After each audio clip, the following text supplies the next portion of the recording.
ایران کی موجودہ حکمت عملی موجودہ عالمی حالات میں ایران ایک نہایت حساس اور پیچیدہ مرحلے سے گزر رہا ہے۔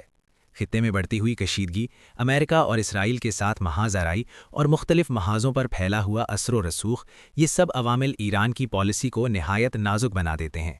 ایسے میں یہ سوال اٹھنا فطری ہے کہ آیا ایران کی موجودہ حکمت عملی مؤثر ہے یا اسے اثر نو ترتیب دینے کی ضرورت ہے؟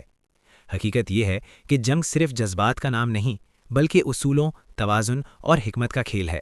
تاریخ گواہ ہے کہ وہی قوتیں کامیاب ہوتی ہیں جو اپنے وسائل، محاذوں اور دشمنوں کو متوازن رکھتی ہیں۔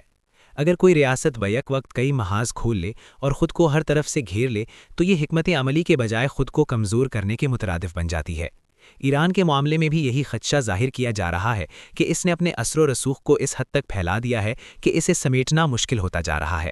ایسے حالات میں اگر کوئی بڑا حملہ خصوصاً امریکہ کی جانب سے ہو جائے تو اس پھیلے ہوئے نظام کو سنبھالنا ایک بہت بڑا چیلنج بن سکتا ہے۔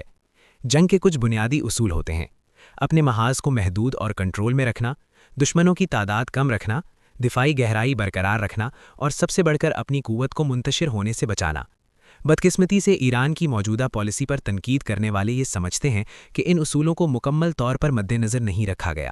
اس کے نتیجے میں ایران خود کو ایک ایسے دائرے میں لے آیا ہے جہاں اس کے دشمن زیادہ اور اتحادی نسبتاً کم نظر آتے ہیں۔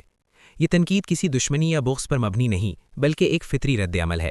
جب کوئی مسلم ملک ایک بڑی طاقت کے سامنے کھڑا ہو تو امت کا ہر فرد اس کی بقا اور کامیابی چاہتا ہے، لیکن اسی جذبے کے تحت جب حکمت عملی میں کمزوریاں نظر آئیں تو ان کی نشاندہی کرنا بھی ضروری ہو جاتا ہے۔ اس صورتحال کو سمجھنے کے لیے ایک سادہ مثال لی جا سکتی ہے۔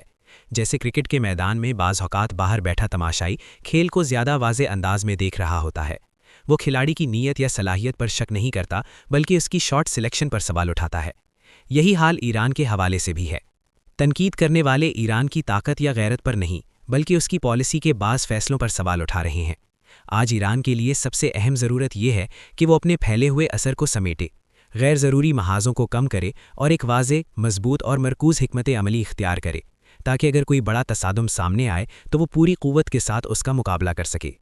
آخر میں یہ کہنا مناسب ہوگا کہ تنقید کو دشمنی نہ سمجھا جائے بلکہ اسے اصلاح کا موقع سمجھا جائے، کیونکہ اصل مقصد ایران کی کمزوری نہیں بلکہ اس کی مضبوطی ہے۔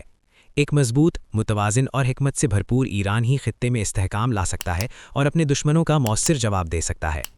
از قلم خاک پائے اہل بیت، شہود احمد۔